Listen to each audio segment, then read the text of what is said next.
The national champion is clad in big orange. National champion is clad in big orange. From 40, on the way, a knuckleball. He got it. He will fire. Since 2007, Tennessee has defeated 1-0. In the air, right center field. Ross on the move, won't get there. Tennessee walks it off.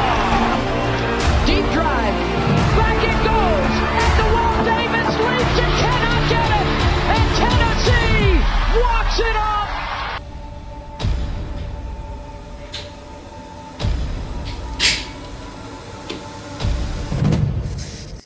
It's about that time. I'm your boy Skylar, co-host of the Fanatics Show. We are live. It is 8:30 p.m. on a Tuesday, and yes, y'all see it. If you're listening, y'all hear it. I'm back in the studio. It is mock game week, and we've got our little offensive coordinator right here live in studio. Michael, how are we doing tonight, man? Doing all right, man. Not too terribly bad, but it's another week on this earth. Another week closer to Tennessee football. So can't complain a whole lot. How about you, man? Man, I'm gonna need you. I'm gonna need you to get a little bit more excited, man.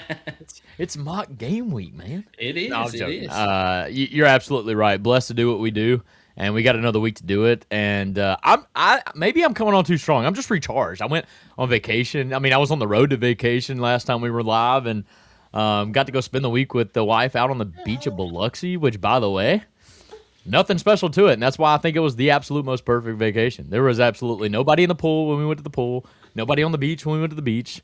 Sure, kids are in school, but I mean, that's why I vacation this time of year. You know what I mean? So, no, man, it's great. We recharged, and now it's about time to go absolutely every single week, giving it our all for the University of Tennessee. So, no, man, before we get into it, I do want to let the folks know who help us put this show on, and that is P&L Business Services.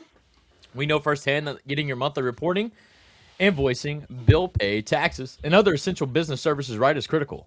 That's why at P&L Business Services, we go beyond bookkeeping by providing you with everything you need in your back office so you can have your time back and the peace of mind to do what you love most, which is building your business. Behind every successful business is a great bookkeeper, guys. Go online if you're the entrepreneur, but you're like, man, I'm just not smart enough. I don't know how to, keep the money in my pocket. I don't know how to do payroll. I don't know what, anything like that. Just go online, pnlbusinessservices.com. Allow the fine folks out of Oak Ridge, Tennessee to take care of you. Michael, I mean, we're 11 days away, bro. I'm so giddy. What are we talking about tonight? Well, before we get into tonight's rundown, I do want to go ahead and get this out of the way. It is, as mentioned in the comments here, it is a sad day in Tennessee as Tennessee Football 247 comes in and he says, rest in peace, Dolly Parton, the queen of country music. And then, General, you're sus. Been a sad and rough day here in Tennessee and throughout the world. That's right, Ursus, yes. Thank you for correcting me, yeah. RIP Dolly Parton. Tennessee will honor Dolly with a Dolly sticker on the back of the helmet this season. Is that confirmed?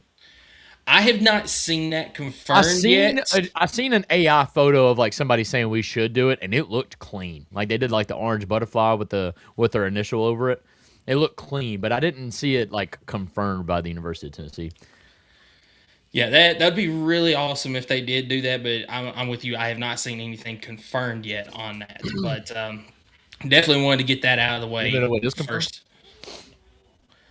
Face on Brandon, starting quarterback. You don't know who called that? That'd be your boy Skylar That'd be everybody, dude. I ain't taking that. But, like, it was kind of cool to see. I mean, it really wasn't a question, I think. Once you've seen it in person in fall camp at least. And that's not to put down GMAC. I just think the way the team, I don't know, responded to Fajon, the way Fajon played, like it just looked like that dude was the dude. And honestly, a lot of that does have to do with physical. Like you just look at Fajon and it's just like, okay, that dude's got to be the leader. And I think going into that second scrimmage, it was one of those like it was Fajon's to lose. Like he would have had to do some really bad things to not get it right. Let's go. I've been working. I practice. Believe it or not, I was practicing it this week. Good deal. So tonight's rundown, man. For anybody tonight's listening. rundown. We are going to talk about the defensive back room tonight in our first segment. Or do I? Are there concerns in this room? I mean, there's concerns, but I'm telling you, there's some guys that are going to step up that we don't even know about. Yeah, we're going to to talk about it. We're going to talk all about that. Segment 2, we are going to talk about Georgia. We're going to give our predictions for Georgia this season. Segment 3, we're going to give our official Tennessee predictions. Oh, no. And then as a little bonus at the end, we have got a returning guest coming on to talk just a little bit about Tennessee football. Oh, y'all want to lose some money this year, bro? Oh, y'all need to tune in for that one. Yeah. I cannot wait to have him on, man. Jake Arnold is awesome. Raking with Jake segment. He's going to be able to use the book of his own. Last year, we were kind of tied to a book. We appreciated that opportunity. I thought it was really cool to have an exclusive sports bookie for the show. But this year, we're going to, I don't know, is he a FanDuel guy? You know, we always did FanDuel before, so I don't know what to ask him. That's the easiest, I think, in my opinion. But always bet responsibly. Yes. You don't have the money to gamble, don't do it. I was talking to a few friends of mine, and we had a good rule of thumb. It's like, hey, we deposit $100 into our account to start the season. And once we run out, we're done. It's like, you know what? There you go. That's a good rule of thumb. Maybe I should – I never follow that, but I usually don't bet $100 anyways. So, Rhonda in the house. We got everybody. Just keep pouring in, guys. Keep sharing the show. Good evening, Fanatics. Got to pick up my daughter, but we'll catch up when I get back. Hey, drop safe. Go get your daughter, and we'll definitely be here. So don't worry about it. That's right. We appreciate you tuning in. But, yes, continue to share the show. We're going to get right into it. Michael, you mentioned it. We're going to be talking about the defensive backs. We'll see. We got to give a segment 1 sponsor first, though. No, I understand that, but that was a segue to say. Okay. All right, give us our segment 1 sponsor. All right, here we go. See, our segment 1 sponsor, it is Optimal Asbestos Services. Optimal Asbestos Services offers detailed asbestos inspections and air quality assessments.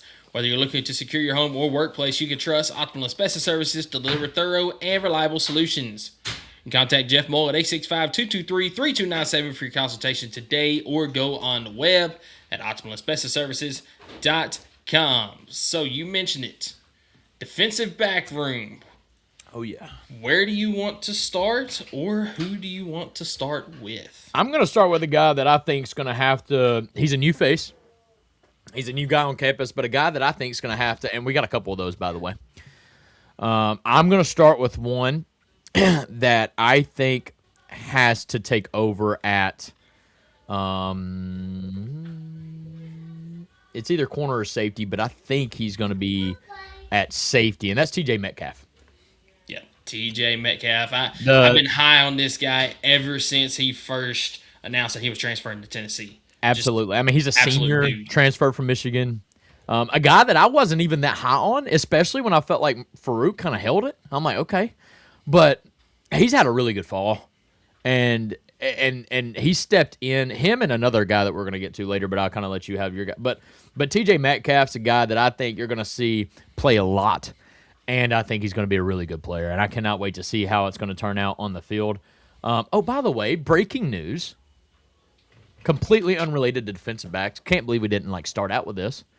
Did you see the other news today? That was a lot more positive news, by the way. Is it Arion Carter getting his suspension reduced? Oh, yeah, baby. He's here for the Georgia Tech game. Still dumb that he's freaking suspended for a game. I don't know, man. It's wild. There's a whole lot of crap going on between the whole NFL players coming back, and the SEC and the Big Ten have come out and said basically, hey, the NCAA can't necessarily deem it illegal, but we will have some punishments as a conference that we're not going to allow that to be, a thing. So, but. Well, I do highly recommend everybody that if you don't listen to the Eric Ainge Show on 99.1 Sports Animal, check out, I believe it was hour number 1 of yesterday's show, where Brian Rice, who used to be a defense attorney some sort of criminal attorney. He was in the criminal justice side of things. And he explained it very well why the suspension is still there, even though all this other stuff is happening with NFL players coming back to college. Definitely recommend listening to the podcast from Monday, 8/24 on the Sports Animal, where he does explain that very well. But guy that I'm looking forward to this season in the defensive back room, also a transfer, also a senior, Quay Moss. Quay Moss from Kansas State. That is an absolute dude. I mean, yes, he is. He's a guy that he's been underrated the majority of his career. Ended up playing in Kansas State last season.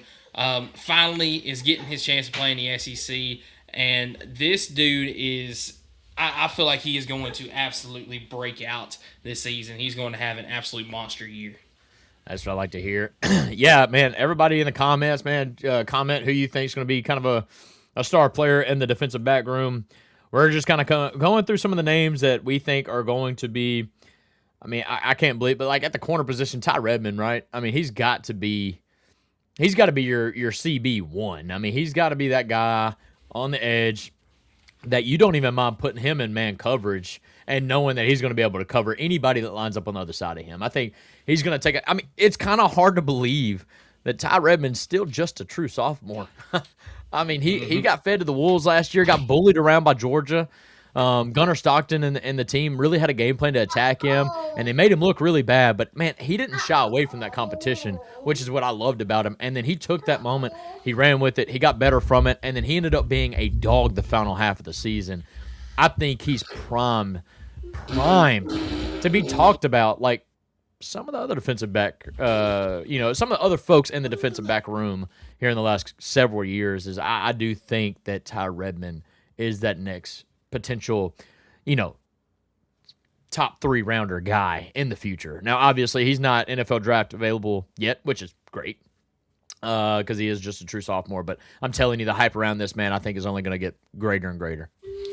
Completely agree with you. I mean, that dude, he really came on late in the season. There's a reason that he's getting all this hype in the preseason, and not just SEC hype. This is national hype around him, as he was one of the highest rated in the Pro Football Power Focus, one of the highest rated corners coming into the season this year. Another guy that I know is going to get on the field quite a bit. He's going to make an impact as well. Another transfer from Penn State, DeJuan Lane, come in from, as I mentioned, Penn State. He was in the Jim Knowles defense last season. He already has a little bit of a leg up as far as the kind of system that he likes to run. He's going to be a very key part of that defense as well. But a guy that a lot of people, and I mean a lot of people, have really talked about this fall camp, Kyan Lee, the transfer from Auburn. That dude is – every time you talk about the defensive backs – there's another one too. Kyan Lee is brought up in the conversation. Absolutely. Kyan Lee, I feel like he's been talked about more as a leader. Like not just a guy in the room, but like a guy that stepped in and been that vocal leader that we need. Yes, sir. You speak it. You let me know what you feeling right now. No, but another guy that I think we're going to see a lot, another transfer, actually spent some time at Vanderbilt, then went to Miami, but Jadias Richard. A senior transfer. And I know some of the listeners right now are like, who are these guys? Yeah, I agree with you, and I'm kind of the same way. But I'm telling you, these are some guys that you're going to see in game 1, and you're going to be like, oh. That's why people were afraid that Farouk wasn't going to have his job to start the season. Like, yeah. I mean, we absolutely flipped this defensive back room. Did a great job getting some guys that we needed. Filled some roster spots, and I'm telling you, man, I think this is a big year for the defensive back room and for the safety position, I guess more specifically. Let's see. Idris Farouk, obviously, I'm going to give him his flowers because that man was primed to be one of our best, if not the best, on the team this year. Unfortunately, out with injury. He is out for the season. But I think he's still going to be there. He's going to be a presence in that room. He's going to be a leader. Yeah. Let's see. Let's not forget about TJ's brother, Tavis. Tevis. I just said that. Yeah. He's there. Is he? You think he's going to be? Now, he's going to be in the rotation for sure. Yeah, he is a junior, actually. Holy crap. No, that's awesome. Where did he come from? Michigan, too?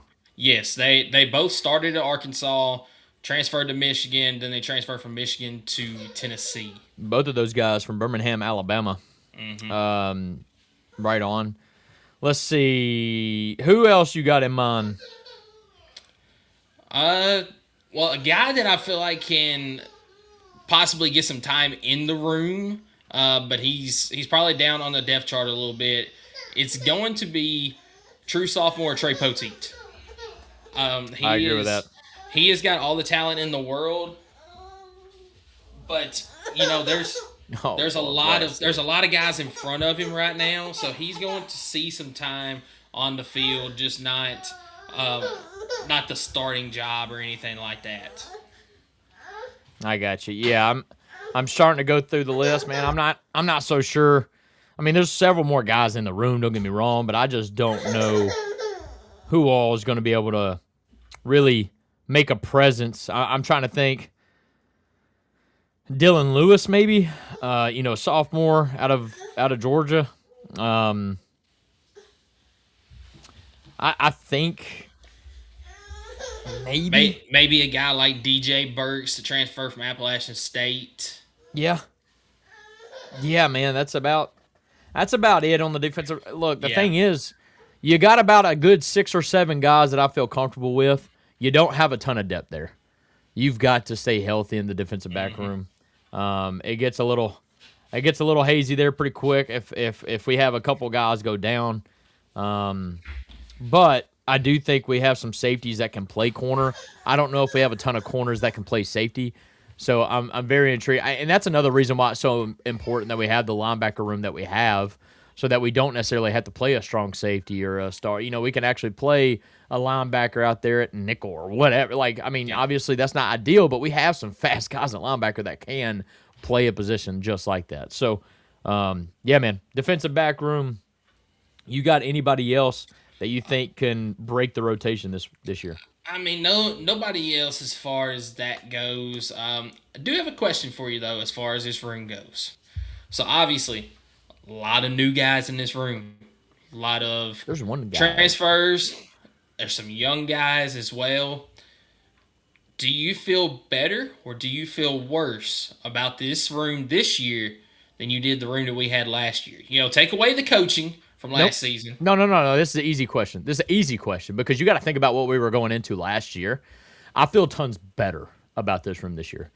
I agree. Last year you literally lost.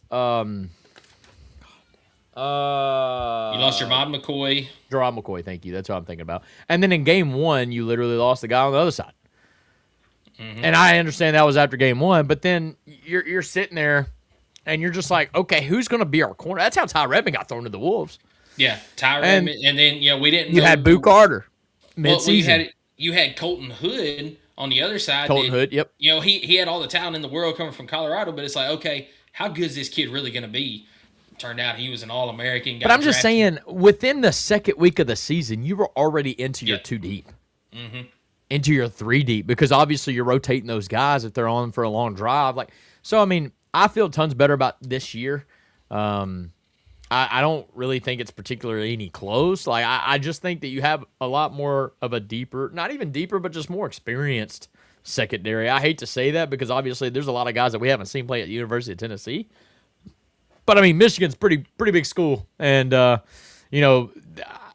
give them their flowers. They had to defend, Jeremiah Smith last year. I think they can defend pretty much anybody in the SEC. That dude's a dog. But there is one more guy that I did overlook, and I so did not mean to. It was Isaiah.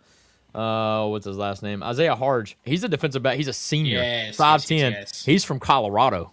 Another defensive back guy from Colorado. I wonder if he's got something, some of that Colton Hood juice into him that maybe he can find that spark and crack that rotation and be a dog. I don't know, but him being a senior, I feel like he's got to have some sort of a role in the rotation. I don't see him transferring here to not do that. But you're right, man. I think you nailed it I think one of the younger guys that you're going to see is Trey Poteet. I think he's prime. Ty Redmond, he's prime. Both of those guys are sophomores. It's awesome. Both of those guys 6'2", 6'3", over 200 pounds. Just athletic as everything you would want, and the physical, the body size, everything like that. I think they're prime. Quay Moss, I want to get to this comment. I pulled it up, didn't get to it. This is the guy I got my eyes on in the secondary. This is coming from the general. He had 41 tackles, a sack, forced fumble, 2 interceptions at Kansas State last year. I agree, man. And he's got to. Like it's one of those things where, you wanna play, you wanna, earn that spot. I think he's gonna get it regardless, and he's just gonna have to step up. He's just gonna have to go out there, ball, and then kind of take it by storm, man. Take it by the reins, and let's see where this thing goes. And either way, I think to answer your question, that was a very long answer, but I feel a lot better about this room. What about you? I do as well. I mean, not just the guys in the room, but, I told you, take away the coaching from last season, but it's hard to do that when you look at what we had last season and what we've got this season leading the defense. But, I mean, just the guys in there, the experience that is in the room. Granted, a lot of these guys, there's none of it at Tennessee. A lot of these guys, there's none of it in the SEC. But they've proven that they can play ball. And if you can play ball, you can play for this defense. You can play in the SEC. So I completely agree with you. I feel 100% better about the defense this season. Let's do something real quick. Season. Okay. Real quick exercise. Let's go right corner, your starter. Right corner. Right corner, I believe I'm going to go with TJ Metcalf. At corner. Oh, okay. Oh, okay. Left corner, Ty Redmond. Left corner is Ty Redmond. Okay, so if you went TJ, okay, then this is easy. Hang on, let me go. See, this is where I thought you were going to go with right corner. Where you got K and Lee? He's playing, dog. K and Lee, I think, is going to be he's going to be safety. He's going to be the strong side safety. All right, hang on. I'm going somewhere with this. Where you got?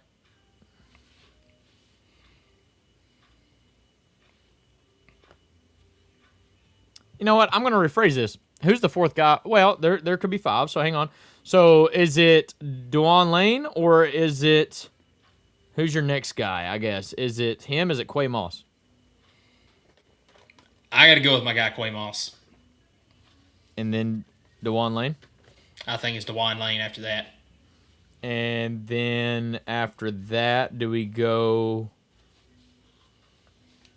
Who do we go with after that? Jedias Richard? Senior? I think Miami? either Jedias or you've probably got to have Tavis Metcalf somewhere right in there. He's not as good as his brother TJ, but he's still very good. Okay. So we'll just kind of pencil them in as like the same-ish. Yeah. Unfortunately, this would be so much easier if I could just like pencil in Idris. Idris is actually how you pronounce it, I believe. So, I mean, that pretty much fills out though. That's what I was wanting to do, is trying to like lock down who you think your starters are for the defensive back group.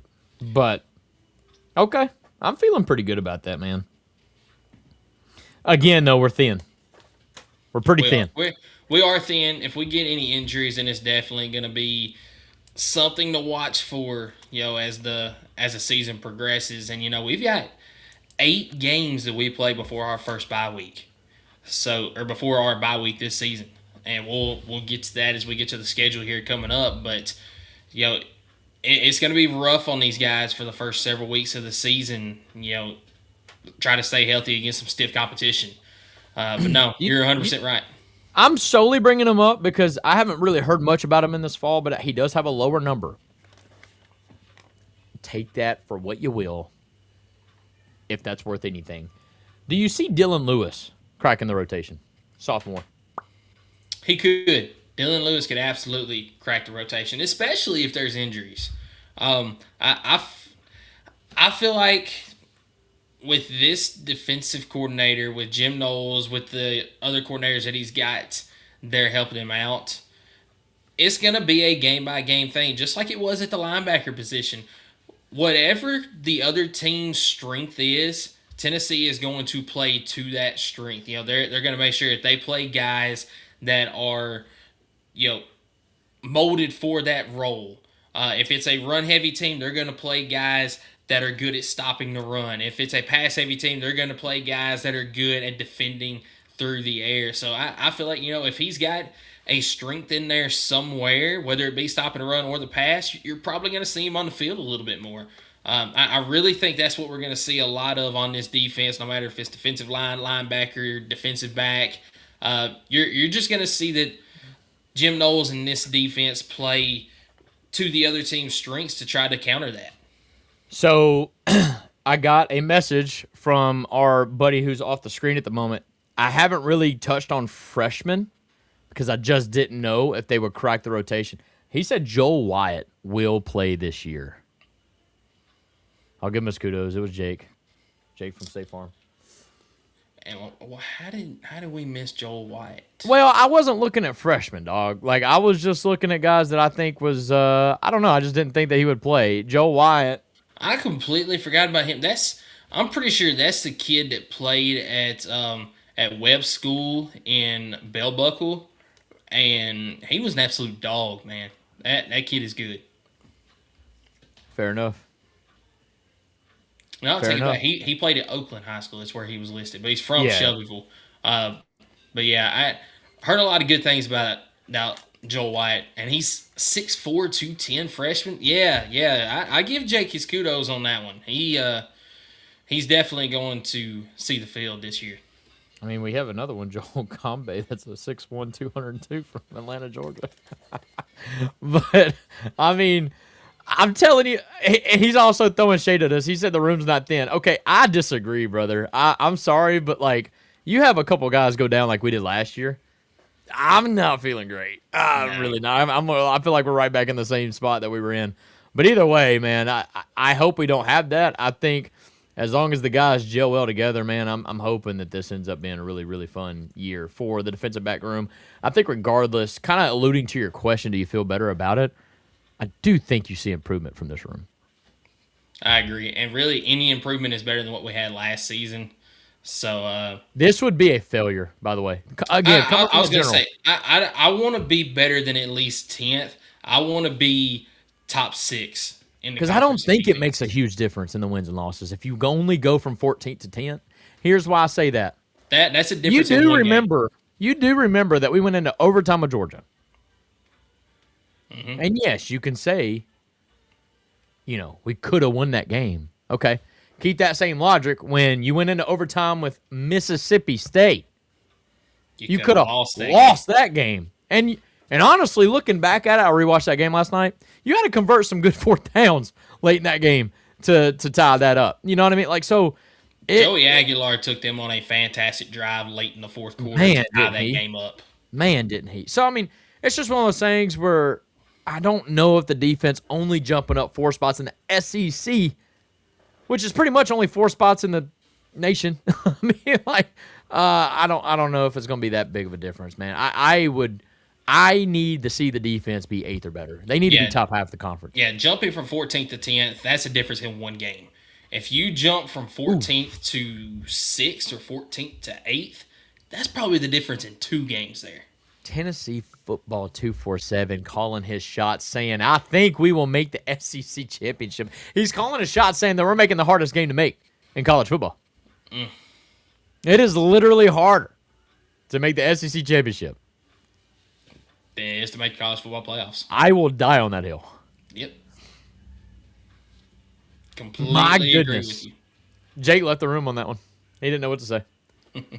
No, man. All right. Got anything else on this room? No, man. Let's predict Georgia. All right. Well, before we get into that, I do want to give you our segment 2 sponsor, which is Kaizen Painting. Do you want a colorful life? Kaizen is a painting and drywall company that provides residential, commercial, exterior, and interior services. At Kaizen Painting, we understand the importance of a beautifully painted home and properly installed and repaired drywall. We're here to bring your vision to life. We care about providing you with a personalized, efficient, and quality service. If you live in Knoxville and surroundings, contact us for a free estimate at KaizenPainting.com. Color your life the Kaizen way. So come on over here, Georgia. What are your thoughts on Georgia this season, Skylar? Everything you'd want in a program. I think they are the pinnacle of college football. I think they've got the stability you need. I think they have a decent schedule, but by all means, of all the SEC schedules we've seen, I feel like this is one of the most workable. But do you also not feel like, even with all that being said, Georgia's kind of flying under the radar this season? That's exactly how he wants it. And by he, Yeah. I mean Kirby, yeah. Because, I mean, Kirby's looking at it like doubt almost. But it's almost funny. They're flying under the radar, but if you notice, he's getting ranked top 5 in almost every single – I mean, in my opinion, probably should be ranked top 3, but it's Texas getting all the flashy love. But what people are overlooking is Texas's road. Texas may even be a better team, but Texas's road to get there is so much tougher than Georgia's. And I think that accounts for something, man. I think Georgia's got a workable schedule. And I mean, just their first 5 games, man, Oklahoma's the only one that raises an eyebrow, and that will be a good game. But like they're spaced out. I feel like this is so workable. You get 100%. Yeah, I mean Oklahoma, and then you play Vanderbilt. And Vanderbilt's on the down year. I'm sorry, but that's actually crazy to think because I don't even know if it's a down year. I just think they're not going to repeat what they did last year. I guess that's the best way I need to put it. But they do go at Alabama, but that's the only road game I get. Well, I guess Florida being mutual site, but that's the only road game in like a month span. So it's just super workable. Yeah, I don't know, man. What say you? Yeah, man. I mean, it is Georgia, and they've got the best coach in college football. People can sit here and say Ryan Day is past him. He is not. People can say, oh, Kurt Cignetti. I'm still right now going to say lightning in a bottle. Yes, he made 2 college football playoffs in a row. He won the national title last year. That was a team of destiny last year. He's still got a lot to prove to, get to Kirby Smart's level. I mean, Kirby Smart right now, he is nowhere near Nick Saban, but he is the closest thing to Nick Saban in college football has right now. Correct. And I will die on that hill. But Georgia, kind of like I mentioned earlier, they're kind of flying under the radar in my opinion. And you said that's how they want it. I mean, you got Gunnar Stockton coming back, and he's a good quarterback. If that defense, especially the secondary, is any better from last season, watch out for Georgia I think this year, that's the biggest change is the defense. I think Georgia's going to get back to that defense, that dominant defense that you're used to seeing from Georgia. Georgia does have some question marks at wide receiver, but, like, my God, have they not always? They just either had a tight end step up or a running back step up. Yeah, I mean, that's what I'm saying. I mean, I think their leading rusher that they returned back only got like 500 scrimmage yards last year. So what? I mean, like, they've got 2 or 3 dogs just ready to go. Like, I'm not even worried about that. I think Gunnar Stockton's going to be even a better player this year, and he was really clutch last year. Yeah, man, this team's going to be loaded. It's going to be a tough. I mean, honestly, Georgia should just be proud or thankful that they don't have to play the team in orange this year, because that would be their only loss if I was predicting it. But no, man, this is a good team and a very workable schedule. This is exactly what they want. Yep. I'll go ahead and go first on Georgia. Let's see it. Starting off the season with 2 easy wins at home is going to be a win against Tennessee State and a win against Western Kentucky. Let's see. Pull that comment back up here. UGA is probably going 11-1 or 12-0 with that schedule. Oklahoma and Alabama are the only true threats to beat them. I'll also throw in Ole Miss because that game is on the road. But other than that, I completely agree with that comment. I mean, Oklahoma and Alabama are I do think biggest the biggest threats. trap game is either Auburn or at South Carolina. I won't disagree with that at all. Yep. But other than that, keep going. Yeah, at Arkansas, that's going to be a good tune-up game for them in the conference, as they will easily beat Arkansas, even with the game being on the road. That Oklahoma game in Week 4 is going to be very, very interesting. I feel like Oklahoma is tested They're better trending up, man. in the season. You talking about a team getting hype? Oklahoma's one of them. They are. And I think Oklahoma's got defense that they can compete with Georgia, but do they have the offense to outscore Georgia? Is John Mateer overrated, or is he just like unproven? Because I feel like that man gets a lot of hype for like he's unproven. I think his upside is very high, but he can't stay healthy. I guess that's what I'm getting at, because I feel like that man gets a lot of love for him to really, like, you look back at it and it's like, what did he really do? Like, I don't know, but he does have all the attributes I think that you'd want in a prospect. Yeah, completely agree with you. But they do get a win against Oklahoma. That's going to be a big weekend for college football. You've got Tennessee, Texas, Oklahoma, and Georgia. You've got, if South Carolina starts off the season undefeated, Alabama, right? which is possible, it's South Carolina, Alabama. You also got LSU, A&M that weekend. It's a big weekend for college football. Maybe I need some salsa. So, yeah, Vanderbilt in week 5, that's going to be a win at Alabama. This is Georgia's one, and I will go ahead and spoil it, their only loss of the season. There it is. Fill it out. Alabama, especially in the regular season, they own Georgia. Has had Georgia's number. In the regular season. Even with Kalen DeBoer at the helm, they have won a couple of games against Georgia that they probably shouldn't have. That one game that one year was stupid. That was the Ryan Williams that was the very first game. And that was Kalen DeBoer's very first game against Georgia. Yeah, that was stupid. Yeah, it's something about Alabama that Georgia just can't get over that hump. So they did beat them in the SEC title game last year, but they couldn't beat them in the regular season. That was their one loss of the regular season as well, was that Alabama game. But I do think they dropped that one, especially the game being on the road. Then, I kind of spoiled it. They're going to beat Auburn. I do think that's going to be a closer game than what a lot of people think. Florida, coming off a bye week, that game being in Atlanta. Spoiler, Florida is going to cover the spread because they always do in this game, even though they probably shouldn't. But Georgia is going to win the game. At Ole Miss, sneaky good game right here, depending on what Ole Miss looks like. This could be a little bit of a trap spot right here after the big rivalry game against Florida. And then you've got what's probably going to be a decent Missouri team coming up the following week.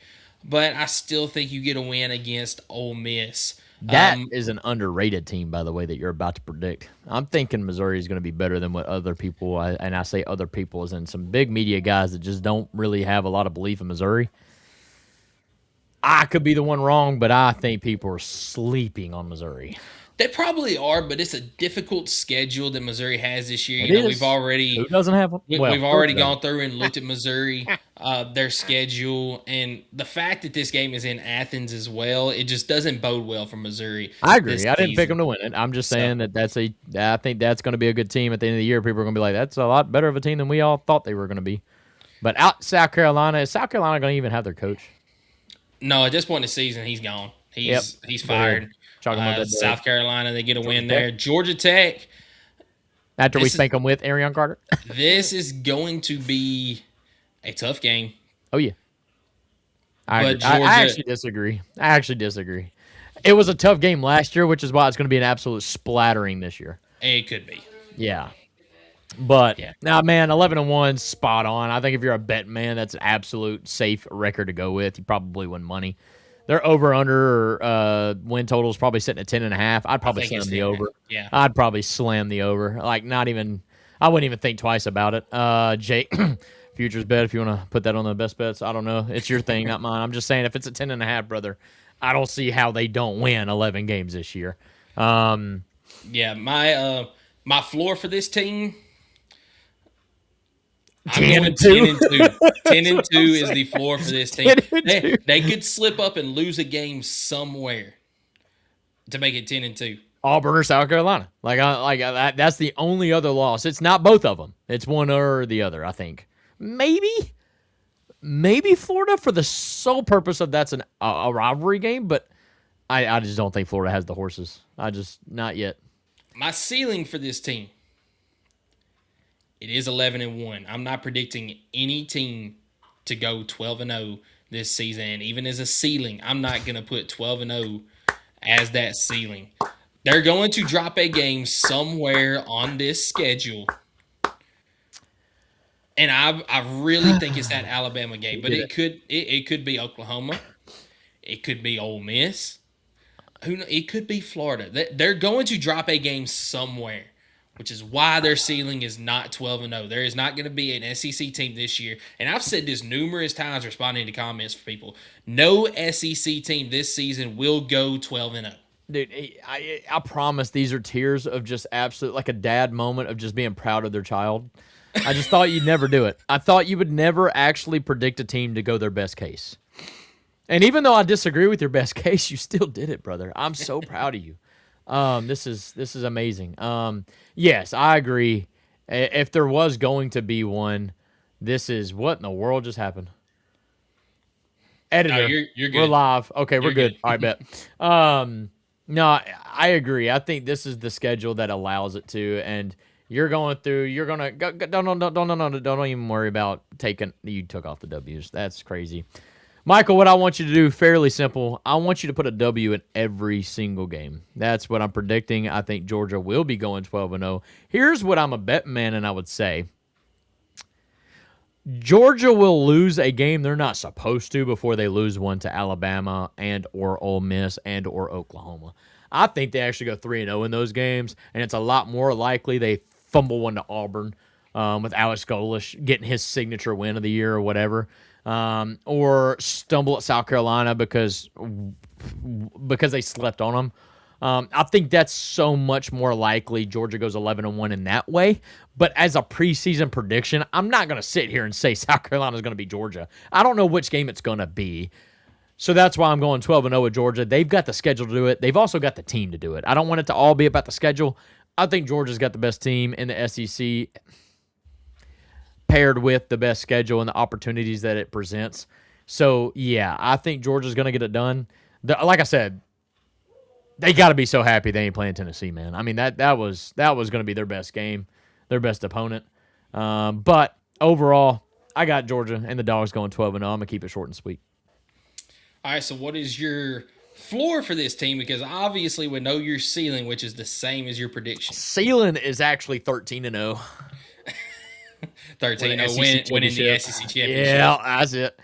My floor is 10-2, man. There's absolutely no way this team is worse than 10-2. If they go worse than 10-2, dare I say Kirby's on the hot seat. I'm joking. That's so wrong. But I just can't see it, man. There's no way Georgia goes worse than 10-2, which is why that's my floor. Am I wrong on that? Is there a possible way that Georgia goes 9-3? It's always possible. They got to go play the games. I get that. But, like, what are we talking? Like, Gunnar Stockton gets hurt or... With this schedule, I think even with the backup quarterback, if he was to get hurt, I think that 10-2 is the absolute floor. I don't see this team going 9-3. If they do... I agree. Alabama's a lot more quarterback dependent of a team because they ain't got a run game. They ain't got an offensive line, I don't think. I don't expect, because even when they said they had a good offensive line, they were the worst rushing team in the nation in the SEC. And then, and that was with 3 draft picks. I mean, like, on the line. So I don't know. I think you're right. All right. Well, that is our Georgia predictions. I'm sorry, guys. Oh, it's Tennessee time. It is. It's about Tennessee time. But before we get into that, a word from our Segment 3 sponsor.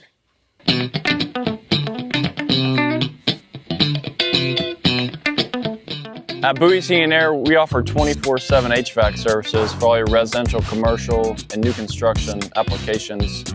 Guys, when your home feels off and the comfort's not there, do yourself a favor and call Bowie's Heating & Air.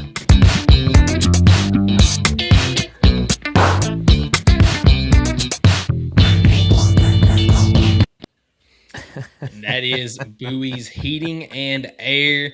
You know, it is starting to cool down just a little bit right now. So, you know, kind of transitioning from once we get into the late September, October type months, you might need them for your heating instead of that air conditioner. But we still got a little ways to go before we get into that. But definitely give them a call. You do realize the high next week is like 95, right? I dislike I mean, so much right now. I knew that it was going to be that, which is why I said that. But unbelievable. Unbelievable. But no, definitely, if you have any sort of issues with heating or air, make sure to give Bowie's a call for all of those needs. So, let me look at yeah, Wednesday, next Wednesday, not tomorrow. The high is 94 degrees. 94 degrees. Screw yourself, dude. What are we doing? So that's literally the game day. That's game week. Why are we 95 degrees, bro? Anyway, it's always that way. It's all right. There we go. What are we doing? What we've been waiting on, man. Ooh. It is What are we doing? Tennessee. What are we doing? Fajon Brendan, does that change your picks? It actually does not. It doesn't, because I knew it was going to be him. I had the same picks the entire time, but I will say, when I was going through picking them, I was thinking about Faison Brandon being the quarterback because you have us losing to Georgia Tech, dude. That's crazy. Georgia Tech, maybe we'll see, but no. There's Tennessee no this season. Call us homers if you want to. Tennessee is highly underrated this season. And we have talked about this on numerous occasions. Just because Tennessee had a quarterback battle going on. We're still top 20, bro. Does not mean that this team is not good. We're still top 20. I think you're comparing us to one other team. Well, the off-season talk, all right?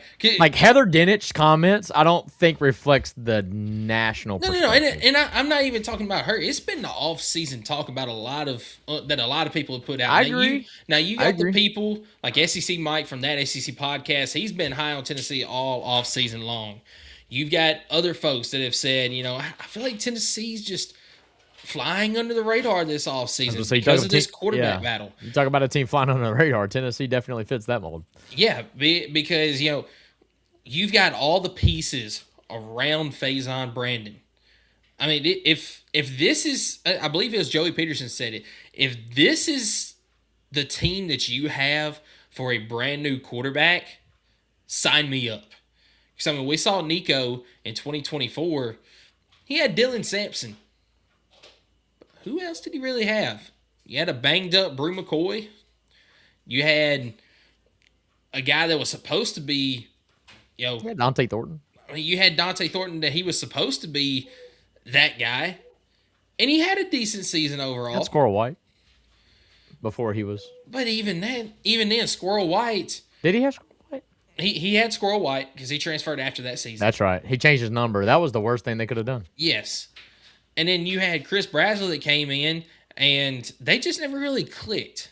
Yo, brother, let's go. I got some love. Hey, by the way, if you need tires in Knoxville area, Tyler Hughes is your guy, Hughes Connection. Shameless plug. He didn't pay for that, but yeah, he's solid. But no, I do feel like, even though I feel like Nico is what he is, if Nico had this roster, yeah, it would have been better than what it was. And that was the year that they made the college football playoffs. But with this roster, sign me up for a new quarterback. This is absolutely the best thing that you could have done for this team right here is to have a new quarterback with this experience around him. Running back, offensive line, wide receiver, the defensive side of things, the experience there, even though it's unproven at Tennessee. Yeah. Tennessee's definitely flying under the radar this season. Well, let's give the folks what they want. I'm going to go ahead and get this thing started since you did the last one. Let's go with the dub on Furman without Arion Carter. I think G-Mac and Fajon both get a couple tutties, actually. I will go ahead and on a limb and get that. At Georgia Tech, I think is an easy dub for Tennessee. I think they roll Georgia Tech. I don't even think it's close. I hate to sound that optimistic, but if Tennessee doesn't win this game by at least 17 points, I'm a little worried. I just am. Guess what the cheapest ticket, by the way, at Bobby Dodd Stadium is right now on Ticketmaster. Since you said that, it must be the Tennessee-Georgia Tech game. Well, no, that's what I'm asking. Bobby Dodd Stadium is Georgia Tech. What's the cheapest ticket right now for that game? Cheapest ticket, I'm going to say $310. Looks okay. 200. I think it's like 196, but that was before fees and stuff. It blew my mind, dude. I was like, yeah, I might go down there. Nobody's going to a Georgia Tech game. Lod. Kennesaw State, that's a dub easily. The general. Skylar, don't know. I know you don't agree, but got to be careful with Georgia Tech. They're an old forgotten rival. No, I know that. Last time we played Tech in Bobby Dodd Stadium, Georgia Tech won 14-13 back in '86. Yes, because the last couple times we played Georgia Tech has been neutral side, hasn't it? Yes. That does not matter. I think we roll them. It is what it is. I understand. The players need to have that mentality. The fan doesn't. Okay, we're going to roll. Texas. I already predicted it. This is my absolute firework prediction of the night. I think we get a big win over Texas. That'll be Texas's only loss of the season. I'm still pretty high on them, but Tennessee will beat Texas.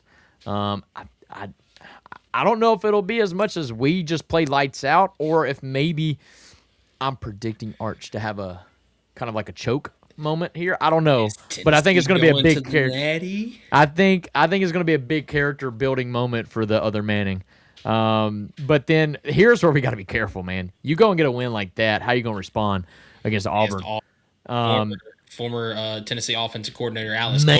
Man, and typical Josh Heupel.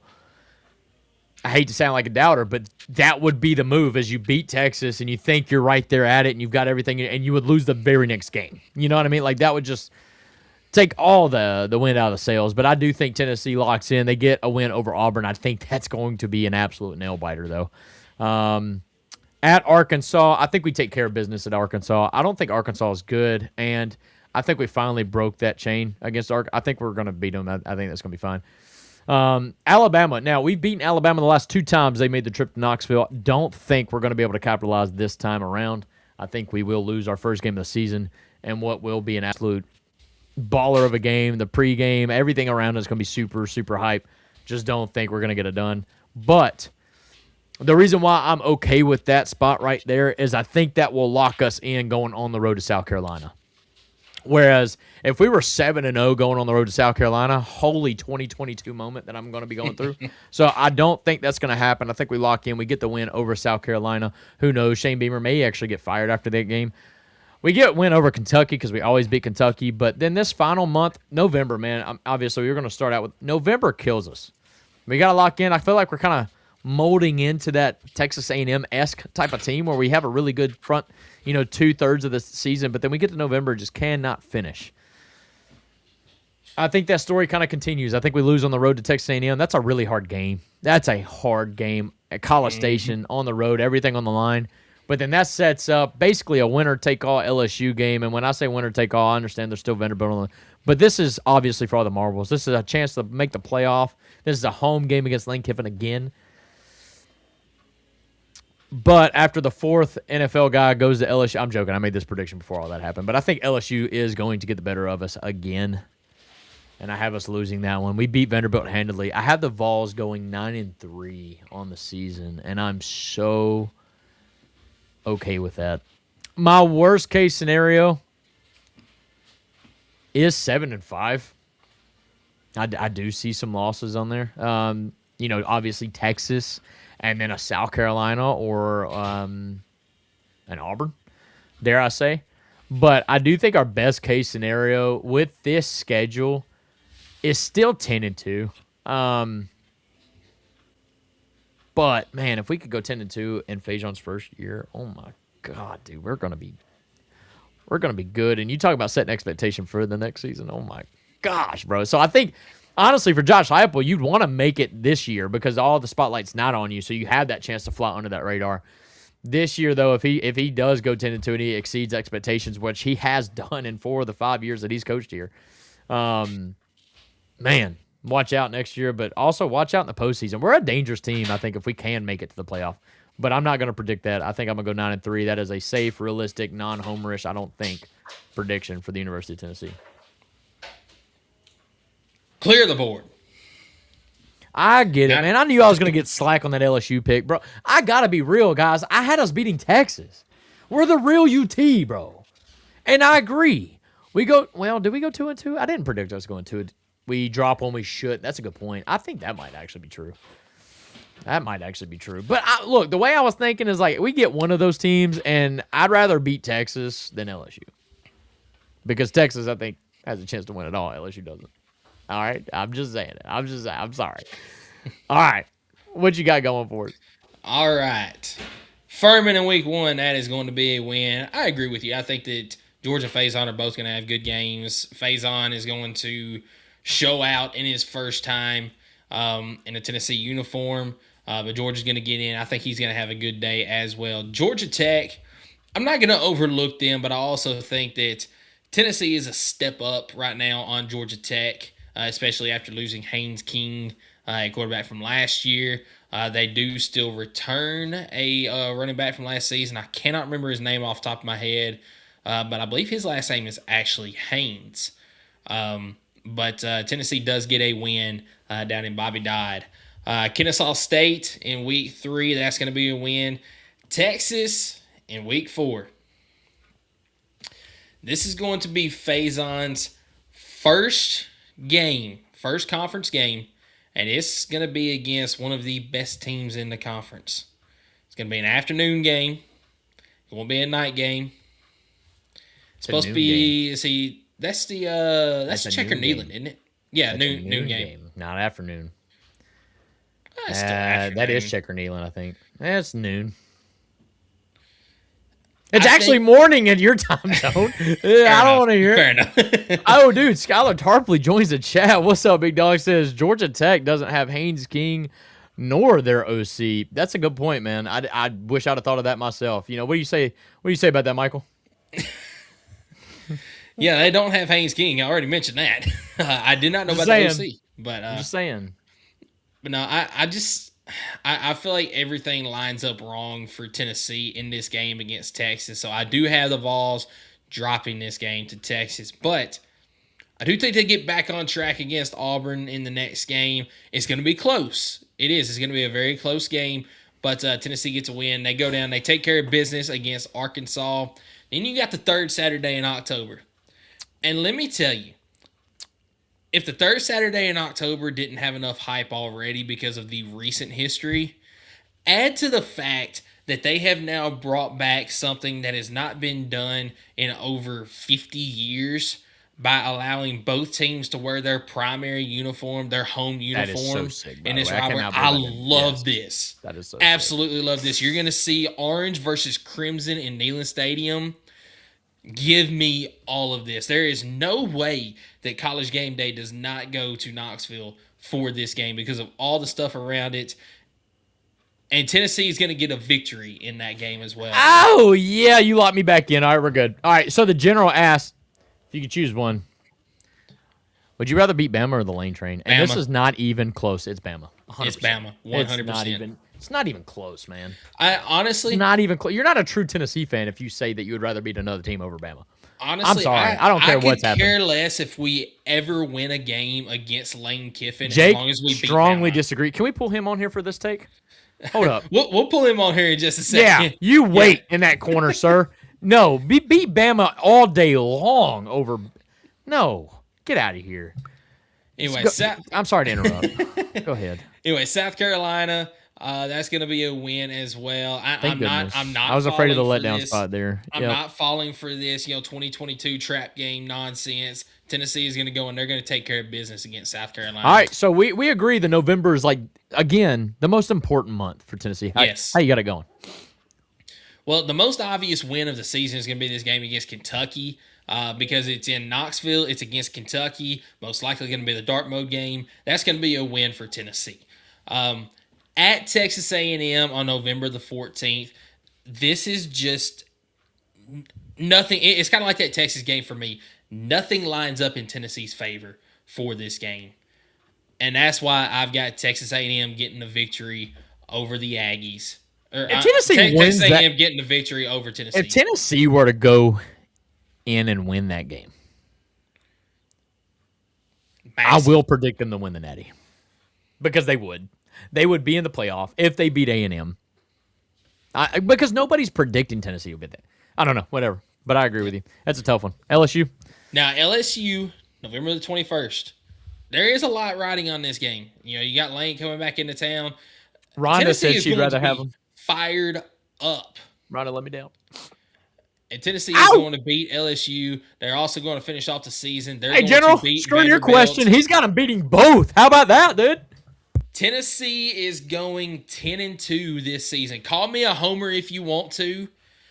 Tennessee is going 10-2 this season. I'm not buying into this, Faison Brand is going to struggle crap because there are people saying that. True freshman, he's going to have the true freshman, he's going to have the struggles, and he will at times this season.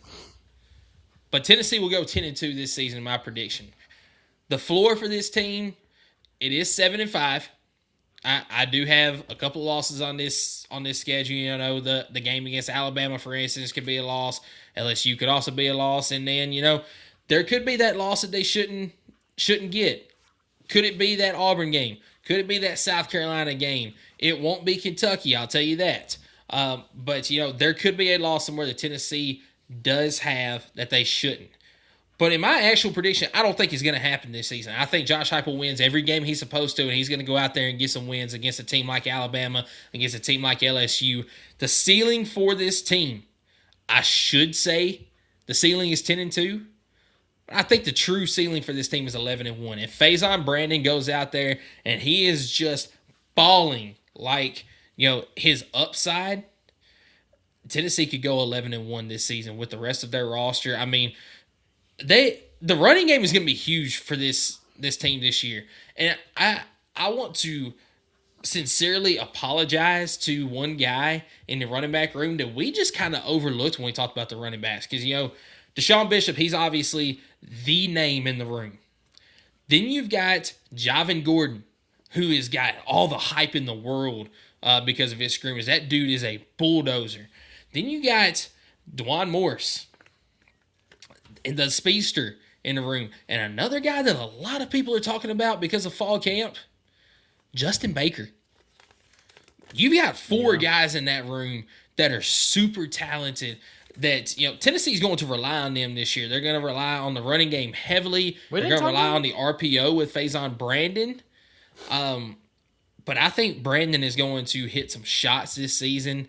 They're going to have a really good season this year. And if he reaches his upside for this season, they could go 11-1. So, like I said, call me a homer if you want to, but I think that Tennessee could have a really, really good season this year. And at 10-2, they're making the playoffs.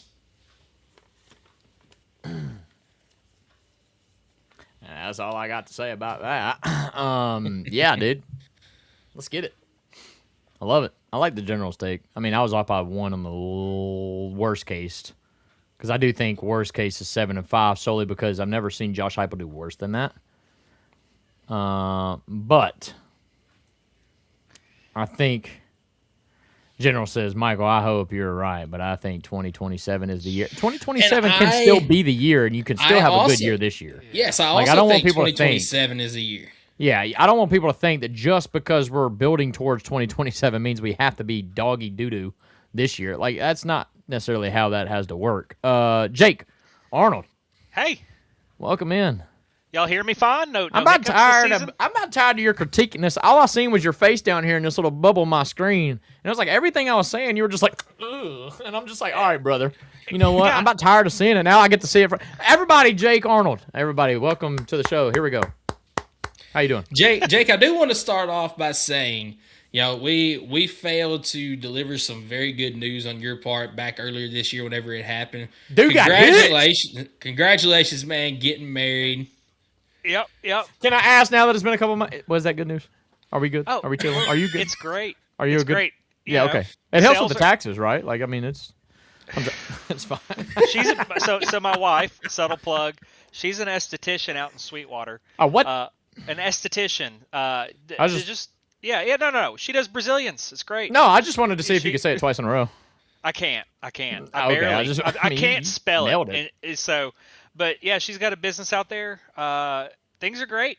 That's what I'm talking about. We love it. Not much has changed other than the fact that I've got this cool fidget on my finger now. That's all it is, brother, is a fidget. It's awesome. I can't get the silicone one. Thank you, Rhonda. I appreciate it. Yeah, happily a month and 15 days in. It's not even been a couple months. No. We're still in the honeymoon phase. Let me ask this in about 6 months. Let me hang on. Yeah. Let's see if we make money this year before we ask him again. My bad. Yeah, we were a little premature with that. I want to touch on some things real quick. Y'all have talked about throughout the show. You know you liked it. I love it. There's so much variance in this season when you have a new guy at the helm and you replace so much production. especially in the world we live in now, which is practically the NFL, where market valuation matters. I started sending some numbers to y'all. Those are actually a little bit off because who knows who has what money. Some people are saying Texas has a $51 million roster. I mean, where are we at? It would not surprise me if we go into next year and there are talks about a $100 million roster. Well, that's the trajectory. For how quickly we went from a $2 million to a $20 million to a $40 million. Like every year, we are 100% increasing. Yep. 200% increasing our roster spots, right? Yeah. It's interesting, and things are going to have to change. And but at the end of the day, it's going to benefit programs like Tennessee. Right now, we're probably sitting in top 10 as value roster. The value of the roster, in my opinion, just from what I'm reading. Above them. There's not a lot. There's not a lot. But Texas and LSU are big spenders. Oregon, obviously, one big spender. But yeah, Ohio State's another big one. They don't like to flaunt it as much as we do. Well, they try to pass it off as well. They pay the players that are there that much. Okay, cool. But you still pay them that much money so that they don't leave. It's not really any different. Yeah, can you pull? Can y'all give me the ability to pull up and highlight comments? Because Ty, you make a great point. Retention is the big thing. Y'all touched on Georgia. Georgia could go undefeated this year and absolutely go completely undefeated. They could win the whole thing. I mean, they're that talented. It's very similar when they had a guy like Stetson Bennett, or that when they have a real seasoned guy along with a great defense. When you look at the transfer portal and they lost like maybe two guys that never even seen the team. Yeah, then you've got what, 59 transfers into LSU plus two more from the NFL, and then you have the news out of Ole Miss about this wiretap. Has anybody seen that? No. Yeah. Okay, I don't know if that's real news or fake news. It probably is fake, but the fact that this is in conversations, and this is the world we live in, where people can make credible news that is of this caliber. They said that Ole Miss is under investigation for having monitoring devices or whatever. I'm thinking Lane Kiffin's in there just trying to hear what the comp is. I mean, he's trying to get a couple of quotes out. And then you have Todd Monken claiming that he gets a call from Lane Kiffin. They go, I shouldn't say a name. That's on me. And then Lane's over here in press conferences, I think today, trying to talk with the Cleveland Browns right now, saying, hey, what are we looking at? Georgia's we don't. But again, I'll pull this full circle. I'm talking a lot about money here and a lot about the mischief that's going on. But what you're going to see right now are your contenders, the guys winning, aren't guys who are making a big fuss out of everything and being very blatant. Indiana last year built a very quiet, very, very old portal class, did they not? That is exactly – what did Vanderbilt do? The exact same thing. Those are the two of the oldest teams last year as far as age of roster. Was all that quiet with it, though. They did have Diego Pavia. Exclude Diego Pavia, and I think Clark Lee's done a great job. I hate 100%. Vanderbilt with all of it, but they have really branded that. They're trying to build – they're spending money, but they just don't have the donors that you'd think. And the fact that Jared Curtis wasn't named a true starter. I was going to ask you guys about that. What do y'all think about that right there? Here's what I'll say about that is I think Jared Curtis, this is a humbling moment because I'm afraid he went into the job or went into the fall camp or went into the spring training thinking that the job was his. And I think that was a little bit of arrogance, maybe a little bit of cockiness that the team didn't respect. And so this is more of a slap in the face. And I think by game 3 or 4, if the other guy doesn't work out, he's going to be right in there. So I want to touch on something. He came from Nashville Christian School, okay? When I was at Tennessee, spending time there, there were 2 student assistants. Three. Two that I hired. One came in at the very, very end. He's now the head coach of Clinton High School. Shout out Jake Dawson. You have another guy, Jaden Tolick, which I believe he's in Meigs County, doing some cool stuff. But the guy who I kind of met, we were very different guys. He was an offensive guy. He played with Daniel Batuli at Nashville Christian. That's kind of what his end was, and he was an offensive guy. He's now I think he's the offensive coordinator over there. So he had the keys to the Lambeau for Jared Curtis, right? I love Kyle. I know he's not watching, but if he was, I'm hoping that I can. So you say can talk to him, mess like right now. Yeah. You are the reason this guy came in cocky, and you know it. I mean, at the end of the day, that guy, I'll share some videos. I don't. But is that not also a reflection of like Diego Pavia rubbing off the wrong way on like the next generation? Yeah. My guess is Diego Pavia was turning up, right? Let's just be honest. He had Nate Bargatze and Theo Vaughn, and like. I mean, he was. I hate the guy's attitude, but honestly, if he was our quarterback, it would be one of the greatest. Just the same way as our baseball team is. Let's be fair and honest. You know what I'm saying? He had to do everything he had to do to stay because relevant, he knew he relevant. was at the pinnacle of his career. Yeah, correct. He's a winner. Just call him what he is. He's a winner. His stock was the highest it was ever going to be, and he had to capitalize on it. I don't fault him for that. Sure, could he have had a better attitude? Sure, but would he have made it that big if he had a better attitude? I don't know. No, Internet's a crazy thing, man. All I got to say is with everything going on, I saw kind of what y'all were saying about the schedule. Yeah, I don't think that's another one of my roommates. But no, it's crazy. At the end of the day, it's just insane. One guy I do like Wade pulling up on. It's funny. His I guess it'd be his brother-in-law. Is former running back over at like Miami and Dallas, or he's been all over the place.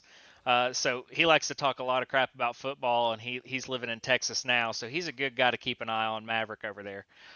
Brock Boyd for Ohio State might be the only white wide receiver that I'm like, this guy's the next guy, next Hall of Famer in the NFL. He is. Is he going to wear the 33 for Ohio State? Is that what I'm hearing? Golly, dude, he might need to. No, I'm pretty sure that's only for a linebacker or something like that. Just give the man the block O at this point. That's right. Super champ. That's right. Jake Funk, man. He, won it with the Rams. Man has a Super Bowl ring. This is the only ring I got out of my coaching and even playing in high school. Wade and I played high school ball together. But I you say all. I sucked. I ran slot receiver and we ran a wing tee. So if you know anything about football, there's really one wide receiver on the field at all times, and it was the tall 6'4" kid. But hey, it's all right. We're past that. I made it to the SEC. These guys, he was also, I think Wade was all state.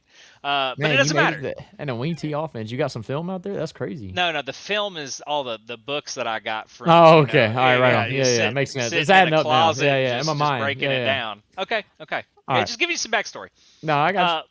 But 2026 is scary to me because you have so much that can go right, but you have so much that can go wrong. This Faison or George, doesn't matter who. Let's say that Faison craps the bed and we're with George. Worst case scenario, right? He throws 2 picks in the first half and we're going, George, you go out there and see what you can do. And then George does 2, right? That's worst case.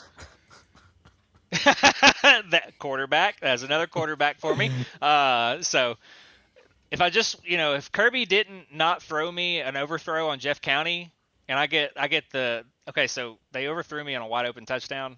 I'm just slow, so the guy thought I was fast, and I wasn't. So, yeah, I was wide open though. That's on him. We call him overthrow Joe is what we call that quarterback. No, Speaking of, you could go on a whole nother tangent about that. Yeah, that kid was crazy. All right, we gotta lock in. Yeah. Come on, stay on. All right, stay on topic. So back to 2026, right? Yes. We're starting right now. I think we could go 10-2. I absolutely see it. Really? The teams that I'm worried about are LSU, really Georgia Tech, just because of what their head coach can do. He's a pretty good head coach. They lost a ton. I really don't concern myself about any road games until South Carolina other than Georgia Tech. I'll know pretty quickly in Georgia Tech. I think everybody will know if this kid's about it. Or what our team's about if we just out-dominate them on the run game. I agree. You get out of Georgia Tech, probably win by 10 is my guess because it's just going to be a tough game. And then your next road game is at Arkansas. Not worried. At South Carolina is a scary place. I've been there a lot of times. That is 100%. It's a weird place. That is a very underrated crowd home field advantage for South 100%. Carolina. 100%. It's a cool spot. The defense, and that's kind of why I'm going to roster evaluation. That's why I opened up with all this. I think that Texas is a team you can beat, but you're more likely to beat LSU. And I think it all starts with the hire that Texas made with Will Muschamp. Will Muschamp's a heck of a defensive coordinator. I don't care what anybody says. That guy can bring some structure because if you look at Texas, they just gave up big plays left and right, and that's really what played them out of being a national championship contender. at the end of the day, I'm worried about Texas. I'm worried about LSU. I'm worried about a little bit A&M. A&M doesn't scare me as much because KC's in the NFL. I know they got Mario Craver, but it's a lot harder to guard a guy when you have another guy. You're not worried about Marcel Reed in like his 4th year in that? The deal with Marcel Reed is what's our strongest unit on the defensive side of the ball? Linebacker. Okay, so what do you need to beat a running quarterback? Jaden Perlotti. Yeah. So you see what I'm saying? Like y'all were talking about how we're gonna like who's the starting right center, who's the starting left center. I'm not worried about that because we're gonna play field and boundary guys. We're gonna play strength and weaknesses guys. Who knows what we're gonna do? Jim Knowles is a wizard. Okay, so we might have guys who are playing corner, nickel, and safety, and they're all equally as capable. Well, Mike Key said that we're literally gonna have packages for the defense. Yeah. Instead of thinking like when we were with Pruitt, instead of thinking like a 1, 2, and 3 on the depth chart, you're looking at a certain matchup or where you at on the field versus big bodies that you can walk down in the box and do some cool stuff with in dime, right? So like I think y'all think too little of our defensive back room.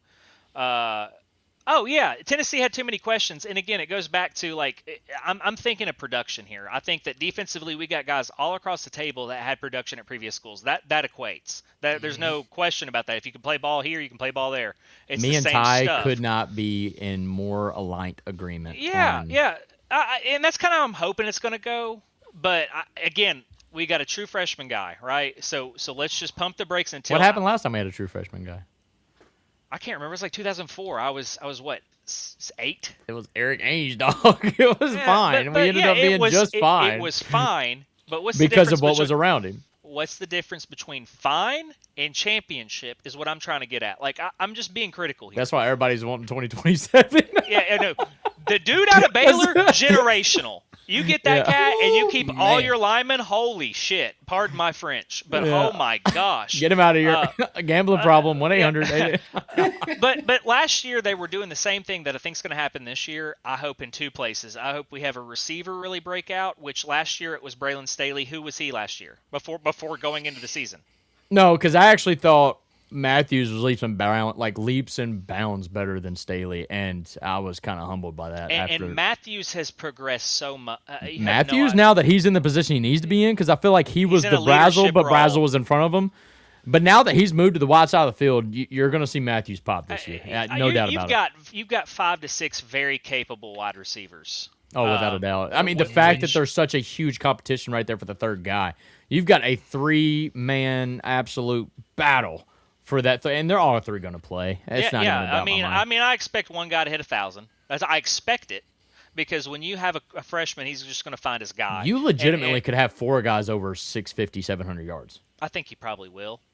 It just depends on how much we throw the ball If you get one guy that's like 1,100, 1,200, you might have one that teeters down, and that's okay because he knows he's next up 2027. But like Rodarius Jackson, right? Travis Smith, and TK Keys, they could all have 400 plus. Like Joakim Dotson. Dotson's another guy that nobody talks about. I mean, again, but is he not like one of the fastest dudes on the team? He's up there. He's quick. But that's probably why he's going to be your return guy. Well, that's why he was your returner. Yeah, that's what I'm saying. Yep. So I think all I'm looking at is I'm thinking, okay, running back room, I don't have a lot in. I know we love it. I'm a Deshaun Bishop hater. I think he's a great guy for the locker room. I think that I will not tolerate. I will take you off this field right now. Great human. You better not finish that. Whatever you had in your mind right there.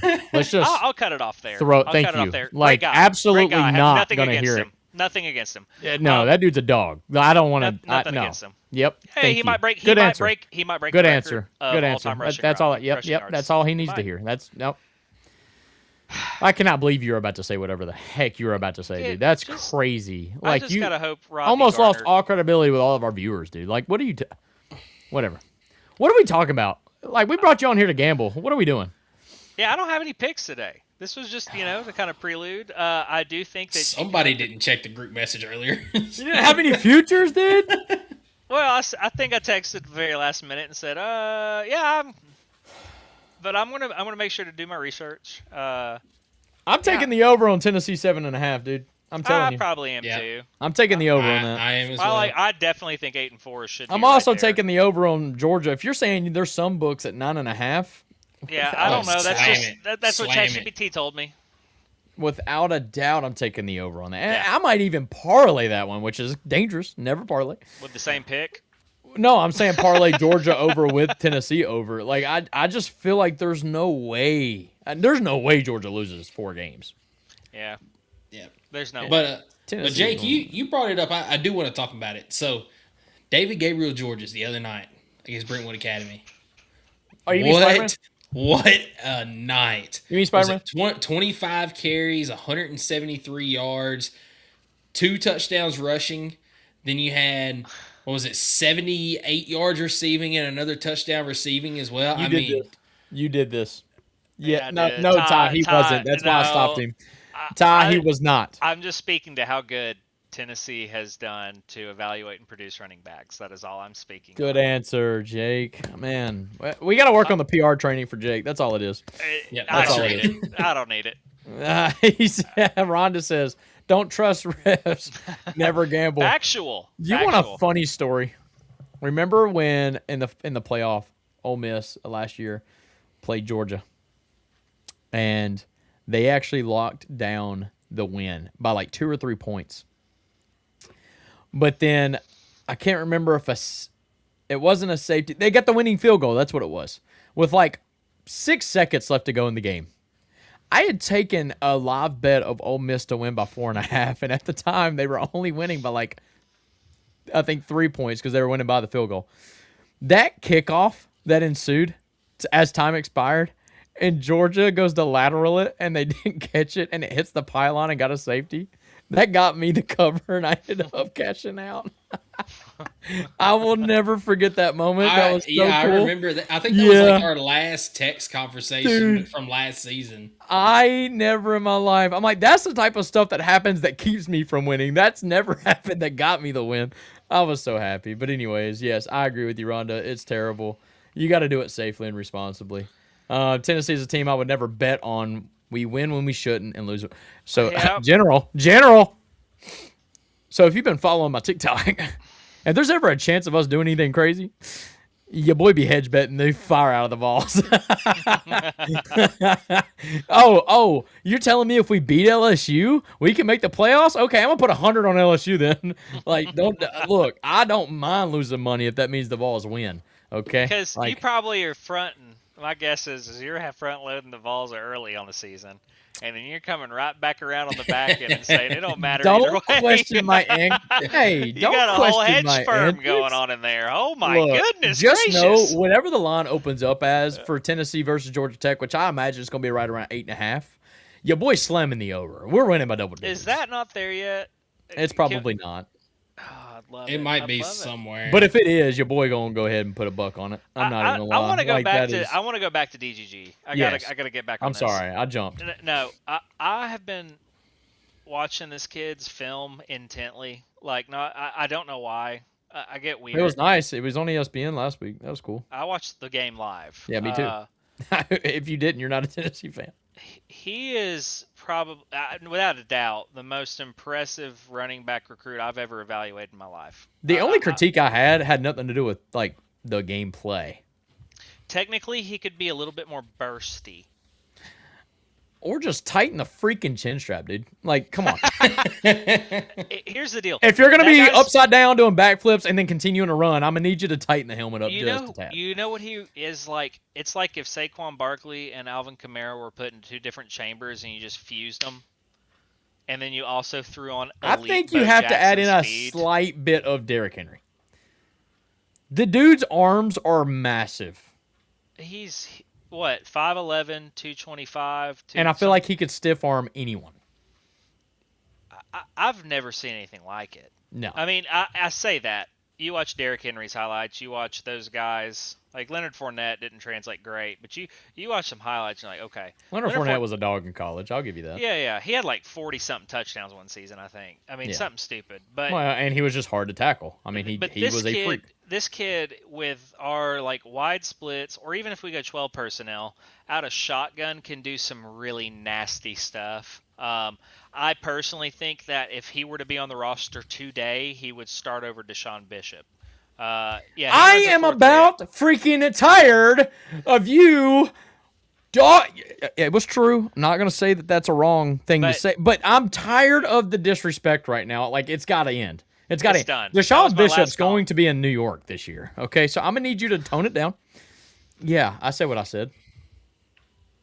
Dude, if he rushes for 1,700 yards, you're telling me he's not going to be in New York? He can't. He doesn't have. You are lying. You are. I mean, yeah, You're lying. Could. I mean, he could. Stetson and Bennett Diggs could fly. Stetson Bennett with 2,100 passing yards went to New York. The man will go to New York if he's got 1,700. If anybody's going to go, it's going to be the true freshman. That's the only guy that has a chance. So you're telling me Tennessee has two guys? You want to know my guess on who's in that room? It's the quarterback for Notre Dame. It's the quarterback for Oregon. And it's somebody else. Pisses me off. Quarterback for Notre Dame will not be there. I'll disagree with you on that one all day long. He's pretty good. But he plays a 2-game schedule, dude. Dante Moore at Oregon will be there. I'm going to go, is it Mensa that's at Miami? Darian. I think he goes. Mario Cristobal's a motivator, man. I think so. Jeremiah all right, so Smith we're talking about there. futures bets here, guys. Like, I'm sure all these guys have some odds here. You know, right. Get your notepad out and pick wisely. Jeremiah Smith will be in New York. Yep. And then insert quarterback here. There's going to be one quarterback out there that probably nobody sees it. I just don't see it. What do you mean nobody sees it? Everybody's predicting Notre Dame to have somebody. I don't see a Notre Dame quarterback. I've heard people say Notre Dame should have been ranked number 1 to start the season. I'm like, are you kidding? They should. They don't have to be in a conference. I'm just messing with you. You know what? It's too easy at this point. No, see, you ruffled my feathers with the Deshaun Bishop hate, dog. Like, yeah, I'm a little. I need you to lock in. I need you to understand Deshaun Bishop's the real deal. He's truth, dog. Like. He doesn't. Yes, he does not. He has not done one bad thing for this program. I don't even think that covers. I don't appreciate that. That wasn't even a real apology. I don't accept it. Deshaun, if you were to ever watch this, I'm so sorry. I watch you at Carnes a lot. I'm still a little bit of a hater. Being across the street. It sounds like he coached against you. Is what it is. No. I never got to see the guy. Actually, okay. I got to watch his film. So you just hate him for no reason. That's crazy. It's cool. It's awesome what he's doing. I'm glad we have him for this year. And if we make a playoff run, then he's done a great job continuing the tradition of having great running backs at the University of Tennessee. Definitely don't think anything terrible about the guy. I just know good because I would kill you. Like, you're right. You're right. You're right. I mean, the dude leads with his faith and leadership, and he's a dog. Dude. Outstanding. Yeah. And he's also probably the hardest working athlete on the team. Probably. Without a doubt. Probably, yeah. So I am looking at some win totals for this season. And we were talking about Georgia earlier. So this is DraftKings here. Over 9.5 for Georgia is minus 190. Yeah, of course it's minus 190. But then listen to this. Over 10.5 plus 160. Yeah, I'm taking it. In fact, I'm gonna do that right now. Yeah, me too. Yeah. They're winning 11 games, dude. Alabama over 8.5 minus 125. Don't touch it.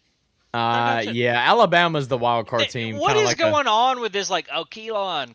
No. Like, but the thing is like the Alabama story is a lot further than that. Like Tennessee's truly like big question mark is obviously defense. They didn't get anybody in the transfer portal. They are behind the 8 ball.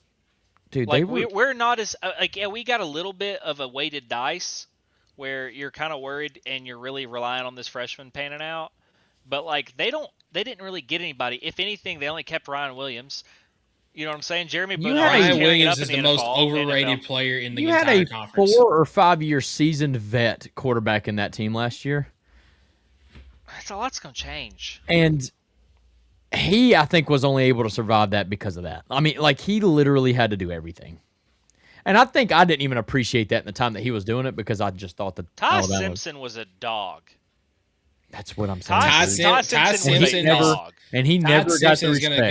He's going to go on to be one of the most underrated quarterbacks in Alabama. Yeah, and he'll have a long NFL career, I believe. Yes, 100%. I'm glad everybody's or whatever his freaking coach's name. Pick. Got him at value. I mean, the guy's and he was hating on it 4 initially, years. And I'm like, come on, man. That's a good pick. He's going to sit there. I think the same thing. Fernando has not had a great outing, but I'm hoping that it's the same trajectory because if you don't know, I'm a Raiders fan. I'm not super huge on Mendoza as an NFL quarterback, He's but so that's cerebral. just me. I've watched him pretty diligently, other than the pick 6 he threw. That's terrible.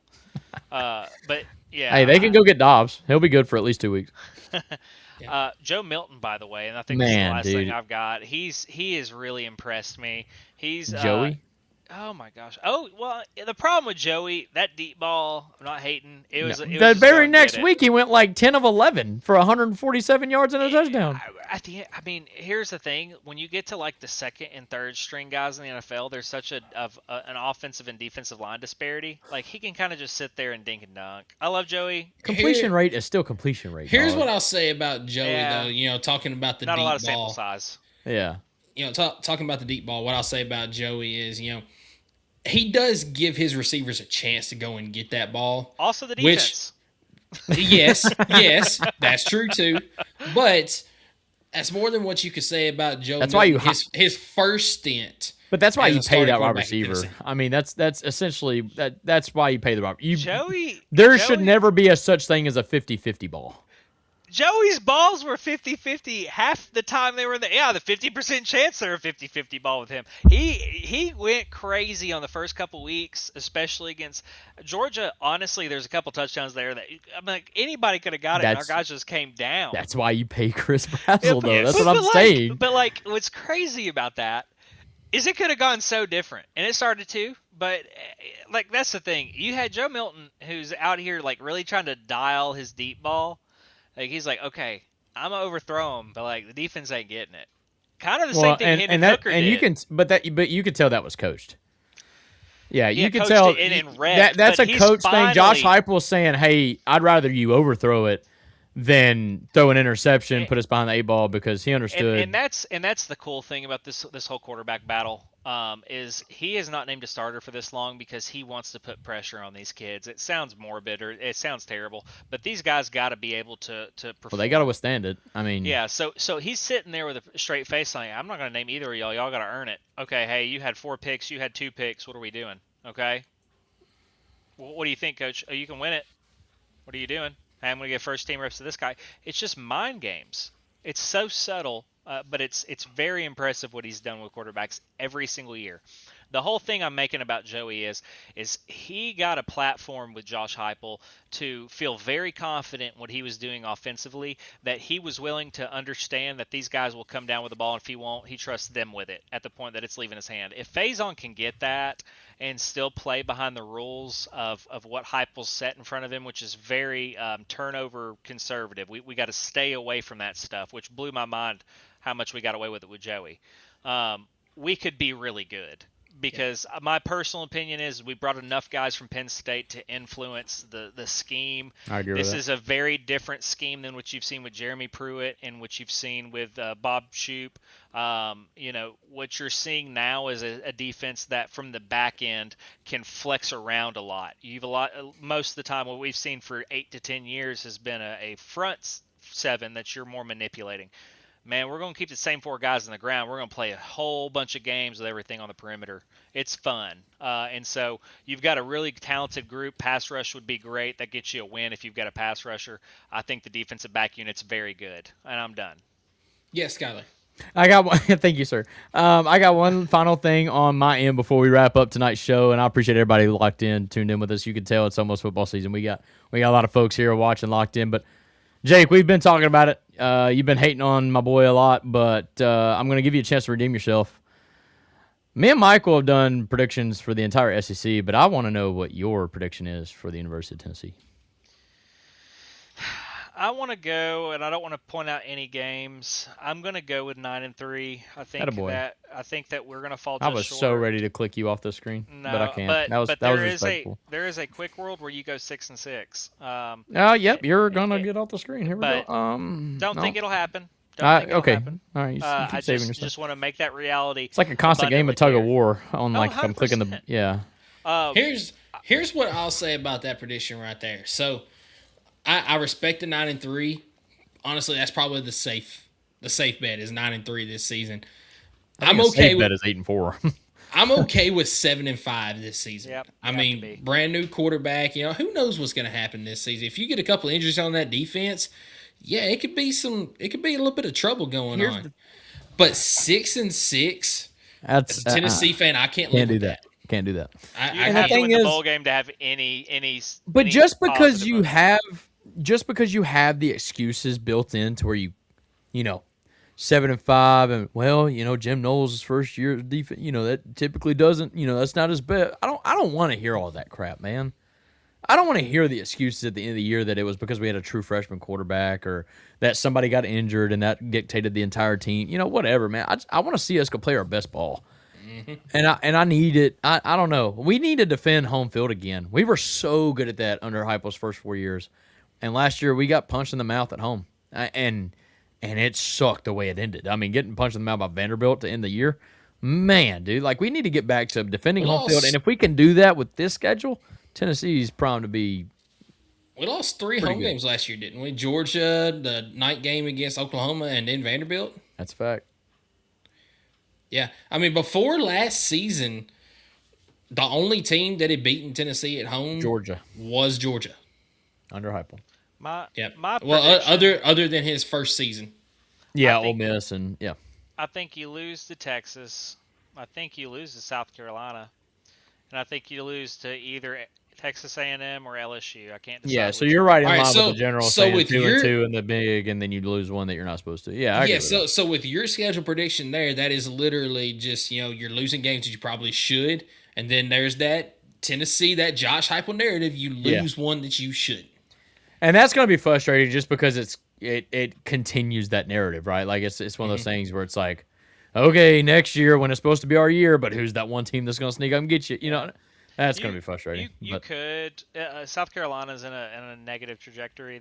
I think they lost one of their guys, a pretty good player, for a couple of weeks due to injury, and that always hurts your production. I think it's Harbor.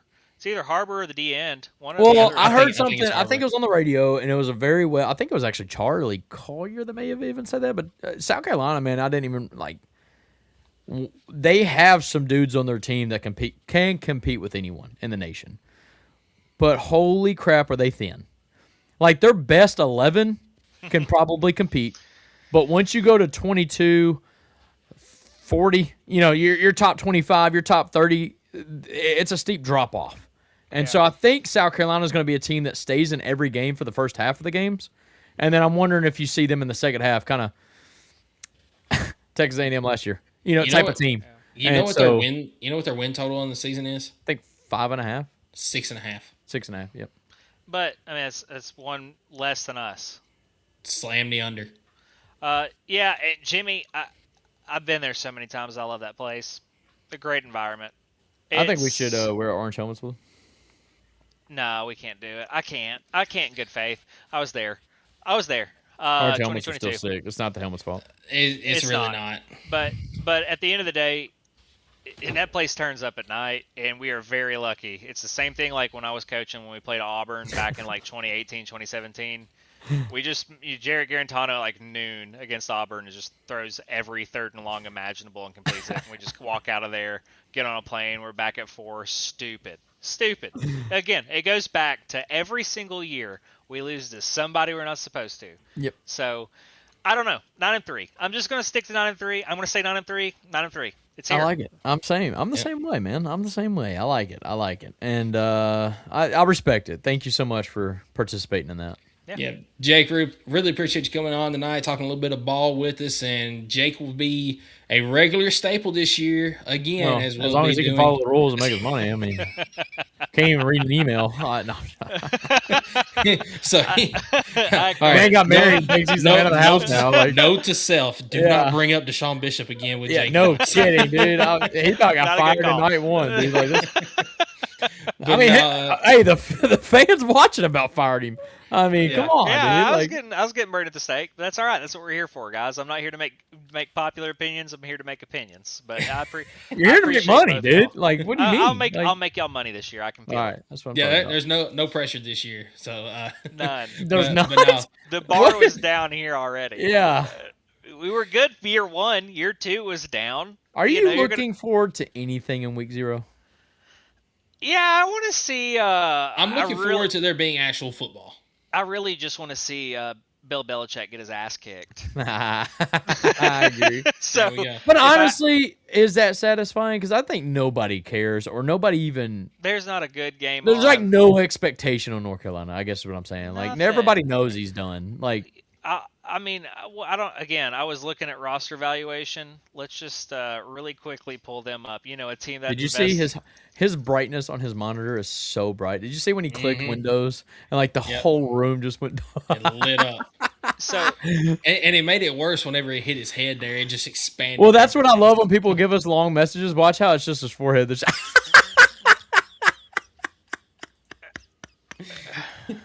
Look, man, I'm just trying to give people what they want.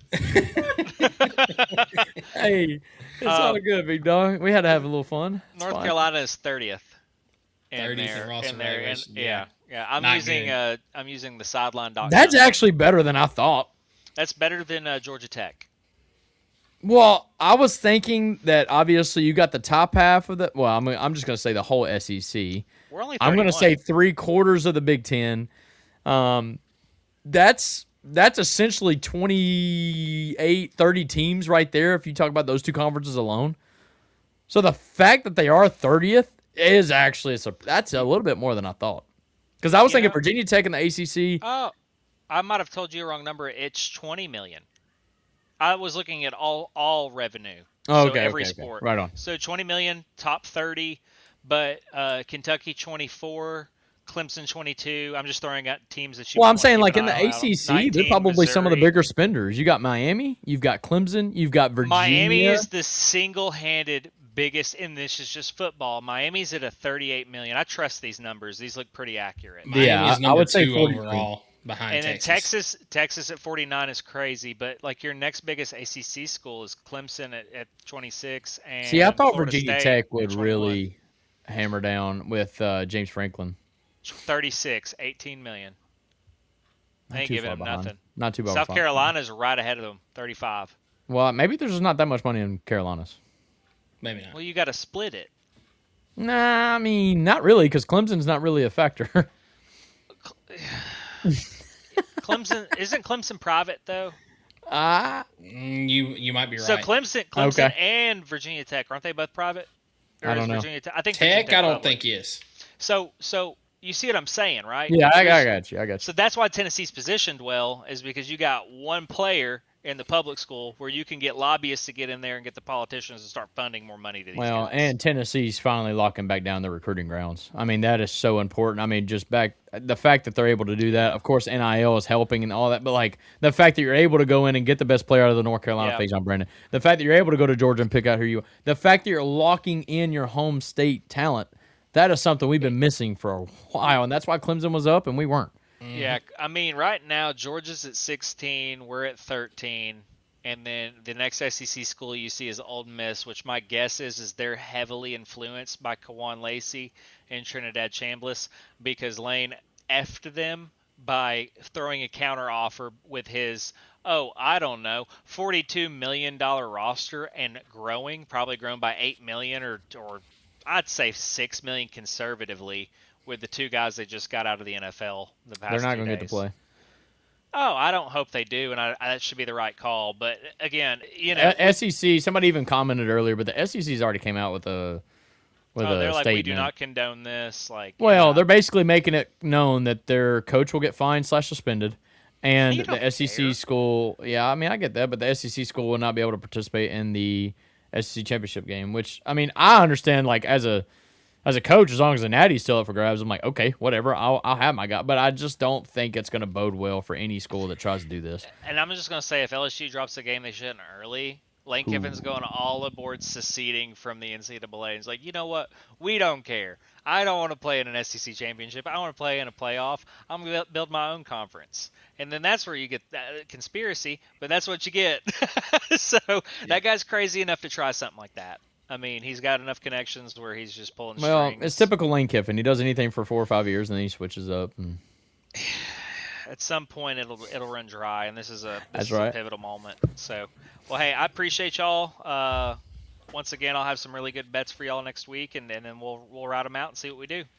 There we go. So next week when Jake is on, it will be game week. So cannot wait for that. The only time Jake Arnold will be 500, I think. You mean 1,000? I guess you could say he's 1,000, but I was just thinking 0 and 0. There we go. That's not. That's some bad math. But no, Jay, appreciate you coming on tonight. We'll see you again next week, man. Absolutely. Please be good. All right, Skylar, it has definitely been a longer one tonight. But you're surprised, dude? No, I'm not surprised. And it's probably going to become the norm just because we are going to be going into these games. We're going to give a little bit of analysis, and then we got analysis with Jake as well. So it's probably going to be a little bit longer streams coming up. But, hey, I'm all for it. It's finally football, man. It's finally football. Next week, we're going to be able to say those famous words. It's going to be game week, man. Mock game week this week. I'm happy Heupel came out and just named the starter, man. That was kind of – it was expected, I think, the Monday after the second scrimmage. But loved what I heard from Fajon today, his first press conference as the starter. Man, I'm just excited, man. This is something we've been waiting on for 7 months now. It's getting that way. I was a little excited this morning, woke up. It was about 62 degrees outside. I'm like, okay, there it is. And then I looked at the 10-day forecast, and I got pissed off. But other than that, man, it'll come. It'll come. But it's fun. Cannot wait. And it is about that time. It's about football time in Tennessee. That's right. So appreciate everybody tuning in tonight. Make sure you do like, comment, and subscribe to the channel to help us out. Appreciate everybody locked in all show, man. We're getting absolutely. That's what I'm talking about. Let's go. Now y'all go to bed. We got to go to work tomorrow. Let's go. That's right. All of us do. So now appreciate everybody tuning in. Go Big Orange, everybody.